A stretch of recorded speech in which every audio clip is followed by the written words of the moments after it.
زدنی علما رب زدنی علما رب زدنی علما رب یسر ولا تعسر وتمم بالخیر وبک نستعین اللهم اجرنی فی مصیبتی واخلف لی خیرا منها اللهم صل علی سیدنا و مولانا محمد وعلی آلہ وصحبہ وبارک وسلم۔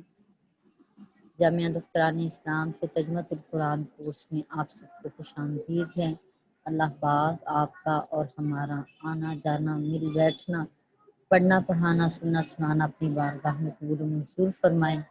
اور ہمیں اس کلام عظیم کے ساتھ جڑے رہنے کی توفیق عطا فرمائے۔ اللہ تعالیٰ اس قرآن کو ہمارے لیے شفا بنا دے اور دنیا اور آخرت میں ہمارے لیے نجات اور فلاح کا باعث کر دے۔ آج ہم نے سورہ البقرہ کی آیت نمبر 180 تلاوت کرنی ہے۔ اللہ تعالیٰ ہمیں سمجھنے کی توفیق عطا فرمائے اور کان، زبان اور دل کے فتنے سے محفوظ فرمائے۔ اعوذ باللہ من الشیطان الرجیم، بسم اللہ الرحمن الرحیم۔ کتب علیکم اذا حضر احدکم الموت ان ترک خیرا الوصیۃ للوالدین والاقربین بالمعروف حقا علی المتقین۔ کتبہ فرض کر دیا گیا ہے، علیکم تم پر، اذا جب حضرہ آئے، احدکم الموت تم میں سے کسی کو موت، ان ترکا اگر چھوڑے، خیرہ مال، وصیت تو وصیت کرے، للوالدین اپنے والدین کے لیے، والاقربین اور اپنے رشتہ داروں کے لیے، بالمعروف دستور کے مطابق، حقا علی المتقین پرہیزگاروں پر یہ لازم ہے۔ فمن بدلہ بعد ما سمعہ فإنما اسمہ علی الذین یبدلونہ ان اللہ سمیع علیم۔ پس من جو بدلہ بدل دے اس وصیت کو، بعد ما سمعہ اس وصیت کو سننے کے بعد، فإنما پس صرف اسمہ اس کا گناہ، علی الذین ان لوگوں پر ہے، یبدلونہ جسے جو اس وصیت کو بدل دے، ان اللہ بے شک اللہ تعالیٰ سمیع علیم خوب سننے والا خوب جاننے والا ہے۔ فمن خاف من موص جنفا او اثما فاصلح بینہم فلا اثم علیہ ان اللہ غفور رحیم۔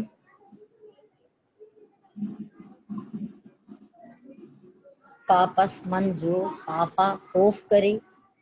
من موصن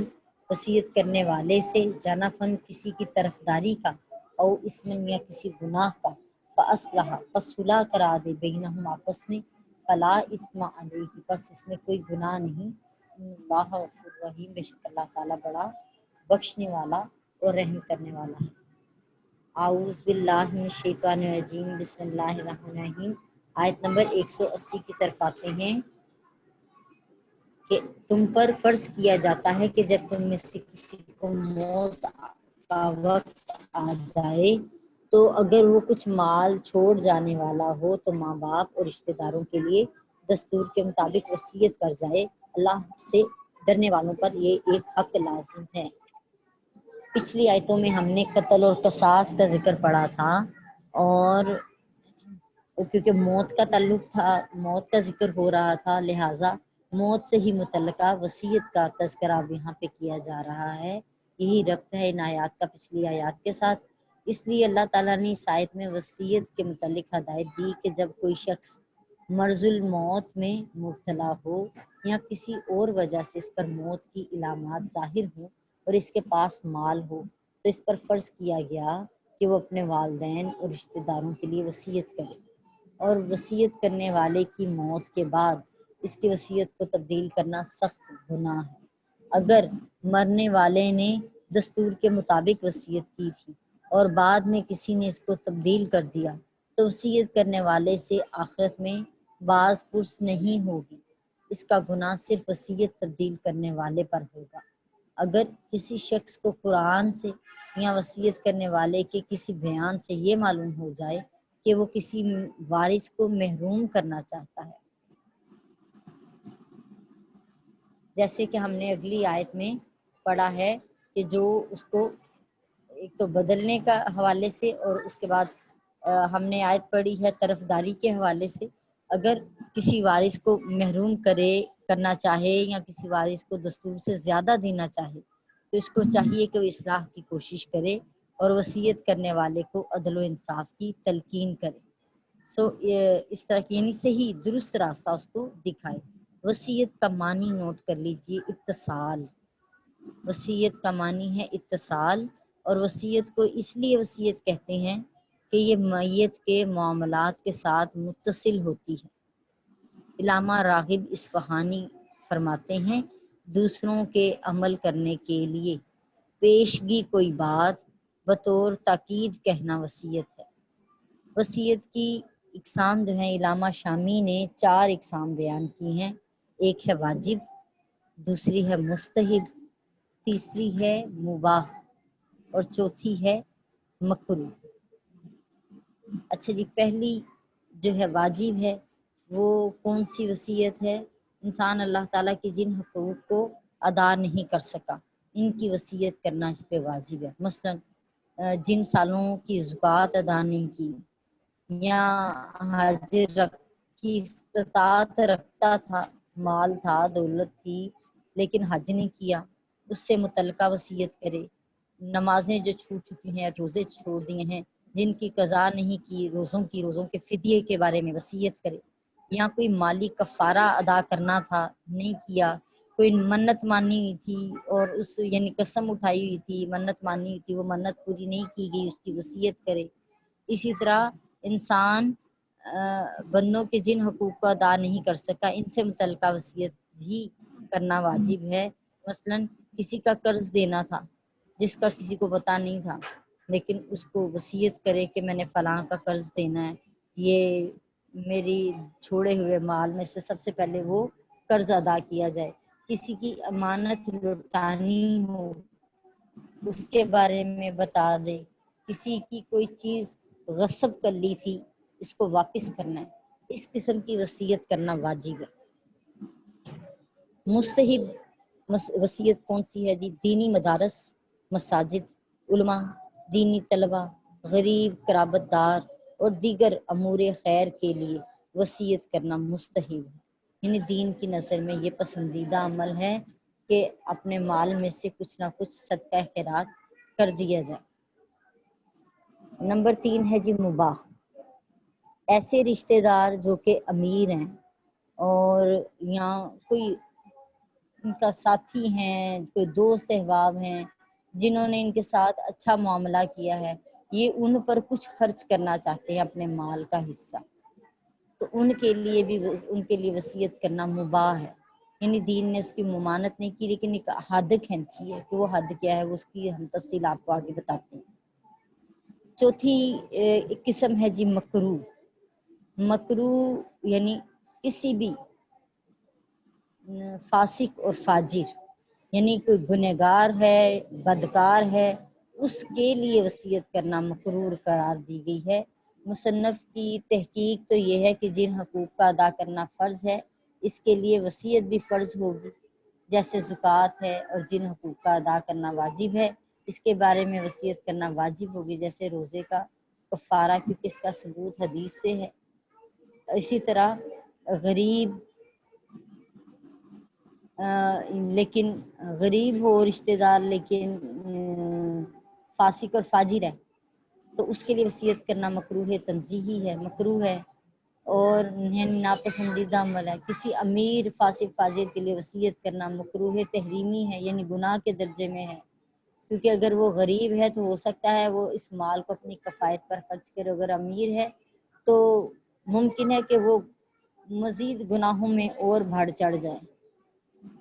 تو اس لیے ایسوں کے لیے جو نافرمان ہوں، گنہگار ہوں، ان کے لیے وصیت کرنا حرام تک کے درجے میں آتا ہے، یعنی جن سے یہ پتا ہو کہ ایسے کوئی فلم سٹوڈیوز بنائیں گے جن میں اچھی چیز کی بجائے کوئی بے حیائی کی معاملات پھیلیں گے، کھلیں گے، تو اس طرح کی وصیت جو ہے نا اس کو جائز قرار نہیں دیا گیا بلکہ حرام قرار دیا ہے۔ کوئی شراب نوشی کے لائسنس جاری کرنا یا ان اداروں کو کھولنا، ان کو پروموٹ کرنا، بے حیائی کے معاملات کو پروموٹ کرنا اور دیگر جو گناہ کے کام ہیں ان سب کاموں کے لیے وصیت کرنا جو ہے وہ حرام کے درجے میں آئے گی۔ وصیت جو زیادہ تر علماء اور اکثر مفسرین کے نزدیک یہ آیا کریمہ جو ہم نے پڑھی ہے وصیت کے حوالے سے، انہوں نے فرمایا ہے کہ یہ آیت منسوخ ہے۔ اس آیت سے منسوخ ہے۔ آگے جو آیت ہم نے پڑھنی ہیں، آیتیں آنی ہیں وراثت کے حوالے سے، اللہ تعالیٰ نے تقسیم بعد میں آنے والی کچھ آیتوں میں تقسیم بتا دی کہ بیٹے کا کتنا حصہ ہے، بیٹی کا کتنا حصہ ہے، پھر بہن بھائی ہیں ان کا کتنا حصہ ہے، ماں باپ ہیں ان کا کتنا حصہ ہے، اللہ نے سارے حصے مقرر کر دیے ہیں۔ تو جب ایک حکم یہ پہلے آیا تھا، اب اس آیت کو منسوخ کر کے اللہ تعالیٰ نے دوسری آیت بتا دی ہے جس میں سارے حصے خود مقرر کر دیے ہیں۔ تو یہاں پہ کیونکہ والدین اور دیگر رشتہ داروں کے اللہ تعالیٰ نے خود حصے مقرر فرما دیے ہیں، اس لیے ان کے حق میں وصیت کرنے کا جواز جو ہے اب منسوخ ہو گیا۔ امام ترمذی روایت کرتے ہیں کہ حضرت ابو امامہ باہلی رضی اللہ تعالیٰ عنہ بیان کرتے ہیں کہ رسول اللہ صلی اللہ علیہ وسلم نے حجۃ الوداع کے سال اپنے خطبے میں فرمایا، اللہ تعالیٰ نے ہر حقدار کو اس کا حق دے دیا ہے، سو وارث کے لیے وصیت کرنا جائز نہیں۔ اب وصیت کس حد تک کی جائز ہے؟ وہ یہ اس حدیث سے اس میں بتایا ہے کہ امام مسلم روایت کرتے ہیں حضرت سعد بن ابی وقاص رضی اللہ تعالیٰ عنہ نے بیان کیا کہ حجۃ الوداع میں مجھے ایسا درد لاحق ہوا کہ میں قریب المرگ ہو گیا۔ رسول اللہ صلی اللہ علیہ وآلہ وسلم میری عیادت کے لیے تشریف لائے۔ میں نے عرض کیا، یا رسول اللہ صلی اللہ علیہ وآلہ وسلم، آپ دیکھ رہے ہیں کہ درد سے میری کیا حالت ہے، میں ایک مالدار شخص ہوں اور ایک لڑکی کے سوا میرا اور کوئی وارث نہیں، کیا میں 2/3 مال صدقہ کر دوں؟ آپ نے فرمایا نہیں۔ میں نے کہا، کیا نصف مال صدقہ کر دوں؟ میں نے فرمایا نہیں۔ یعنی آپ سرکار دو عالم علیہ السلام نے فرمایا کہ نہیں، تہائی۔ پھر میں نے کہا کہ 1/2 مال صدقہ کروں؟ آپ نے کہا کہ 1/2 مال بہت اچھا ہے، اگر تم اپنے وارثوں کو خوشحال چھوڑ کر جاؤ تو یہ ان کی محتاجی چھوڑنے، ان کو محتاج چھوڑنے سے بہتر ہے جس کے سبب وہ لوگوں کے آگے ہاتھ پھیلاتے رہیں، اور تم جو کچھ اللہ کی رضا کے لیے خرچ کرو گے تم کو اس کا اجر ملے گا، حتیٰ کہ اس لقمے کا بھی اجر ملے گا جو تم اپنی بیوی کے منہ میں ڈالتے ہو۔ یعنی ہر نیک عمل کا اجر ملے گا، لیکن جو ایک دائرہ کار کھینچا گیا، جو حد دی گئی، وہ حد ہے 1/2 حصہ، یعنی 1/3 حصہ جو ہے وہ آپ صدقہ خیرات کر سکتے ہیں، اس سے زیادہ آپ کسی کے لیے بھی وصیت نہیں کر سکتے۔ اگر آپ کسی بہن بھائی، عزیز و اقارب، رشتہ دار کے لیے وصیت کرنا چاہیں یا کسی دینی مدرسے کو یا کہیں کسی نیک کام میں، مسجد بنوانے میں، کسی بھی جگہ پہ آپ اپنے مال میں سے کچھ صدقہ خیرات وصیت کرنا چاہیں، کوئی دوست احباب ہیں، کسی نے بڑی خدمت کی ہے، اس پر بڑی آپ کو محبت آ رہی ہے کہ میں اپنے مال میں سے اس کا بھی کچھ حصہ بنتا ہے میں دوں، اس نے حق ادا کیا ہے، تو 1/3 سے زیادہ آپ اس کو وصیت نہیں کر سکتے۔ وصیت 1/3 تک ہے، اس سے زیادہ جو باقی ہوگا وہ سارا وہی حصہ اصل جو وارث ہیں، جو اللہ نے بنائے ہیں اور اللہ نے جن کے درمیان وراثت تقسیم کی ہے، وہ انہی کی ہوگی۔ کچھ لوگ ہیں جو کہتے ہیں ہم نے اپنی اولاد کو آگ کر دیا ہے، اور جبکہ اسلام میں آگ کا کوئی تصور نہیں، جو اللہ تعالیٰ نے مقرر کر دیا ہے حق وارثوں کے لیے، وہ وارثوں کا ہی حق ہے۔ حضرت معاذ بن جبل رضی اللہ تعالیٰ عنہ بیان کرتے ہیں کہ نبی کریم علیہ السلام نے فرمایا بے شک اللہ تعالیٰ عز و جل نے تمہاری وفات کے وقت تمہارے تہائی مال سے تم پر صدقہ کیا ہے، یہ تمہاری نیکیوں میں زیادتی ہے تاکہ تمہارے اعمال کو اس صدقے سے پاکیزہ کریں۔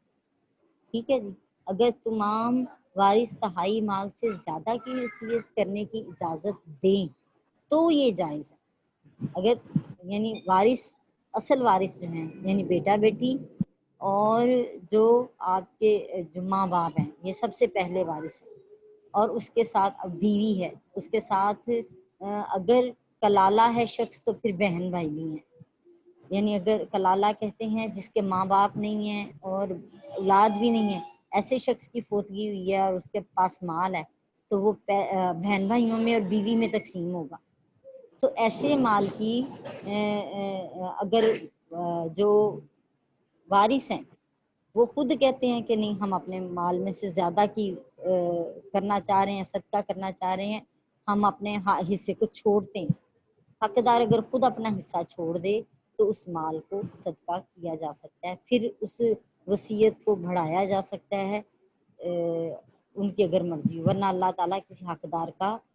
حق جو ہے چھیننے کا حق نہیں دیتا۔ اگر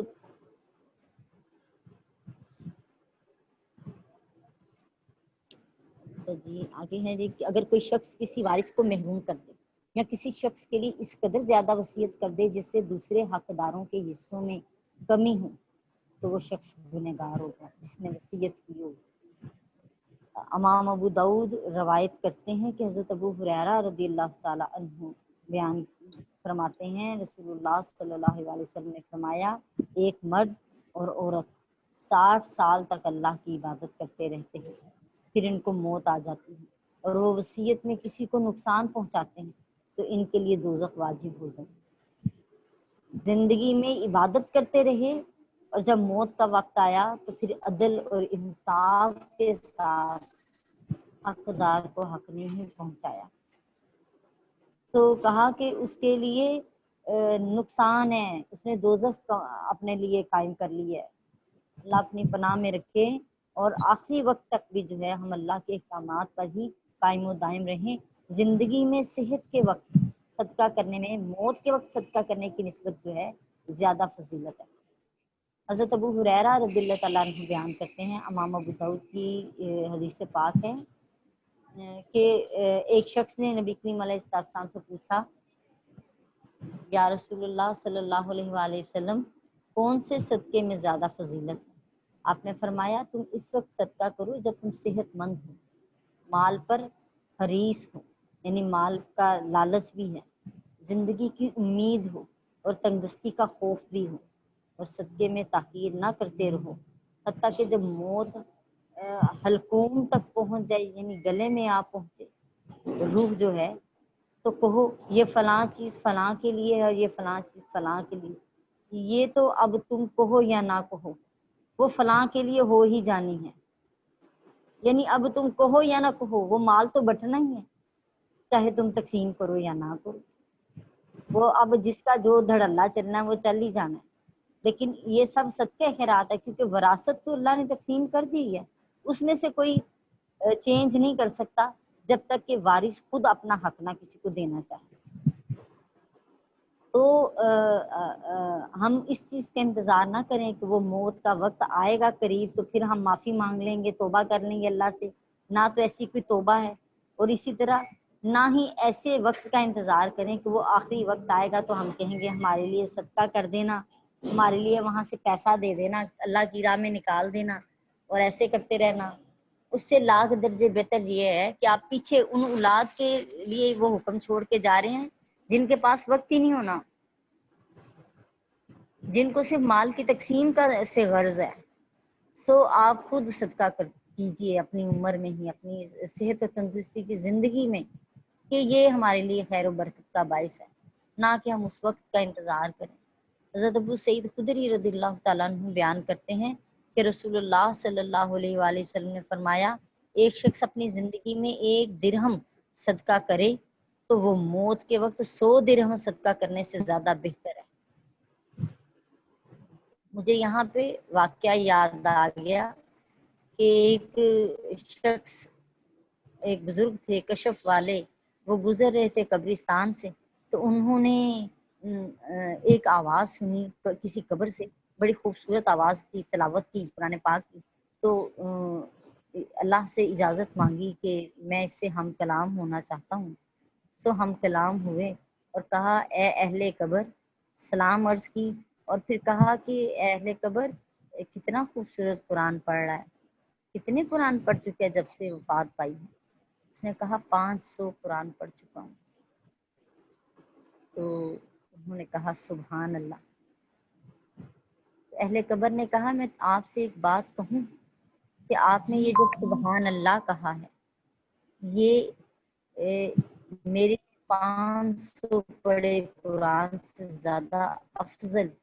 اور زیادہ نیکیوں والا ہے، اس کا اجر زیادہ ہے میرے 500 پڑھے قرآن سے۔ تو پوچھا کیوں، ایسا کیوں ہے؟ کہا اس لیے کہ آپ زندگی میں سبحان اللہ کہہ رہے ہیں، میں مرنے کے بعد میں نے 500 مرتبہ قرآن پاک پڑھا ہے۔ وہاں پہ ہے زندگی میں اصل کمائی ہے، کسی کو معاف کر دینا، درگزر کرنا، نیکیاں کمانا، سبحان اللہ کہنا، قرآن کی تلاوت کرنا، نماز کا اختیار کرنا، صدقہ خیرات کرنا اور درگزر کر دینا اور علم حاصل کرنا اور تکبر سے اپنے آپ کو روکنا، اپنے نفس پر قابو پانا، صبر و تحمل سے کام لینا، شکر کرتے رہنا، یہ سب نعمتیں زندگی کے لیے ہیں، سب آزمائشیں زندگی کے لیے ہیں۔ اس زندگی میں اگر ہم اپنے مالک کے حکم کے ساتھ جڑے رہیں گے تو ڈھیروں ڈھیر نیکیاں پائیں گے،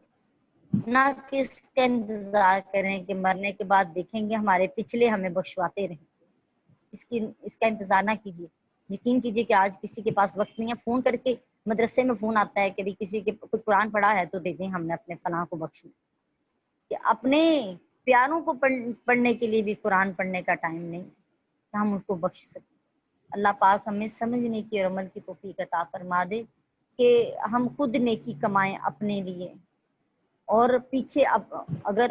اپنی اولاد کو بھی نیکی پر قائم کر کے جائیں، تاکہ ہمارے پیچھے چھوڑے ہوئے آثار جو ہیں وہ بھی نیکی پر قائم ہوں۔ یہ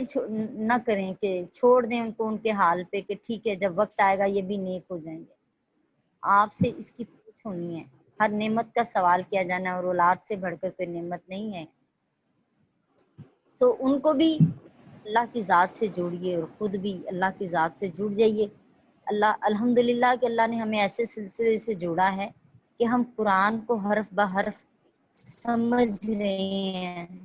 دیکھ رہے ہیں قرآن و حدیث کی روشنی میں۔ اب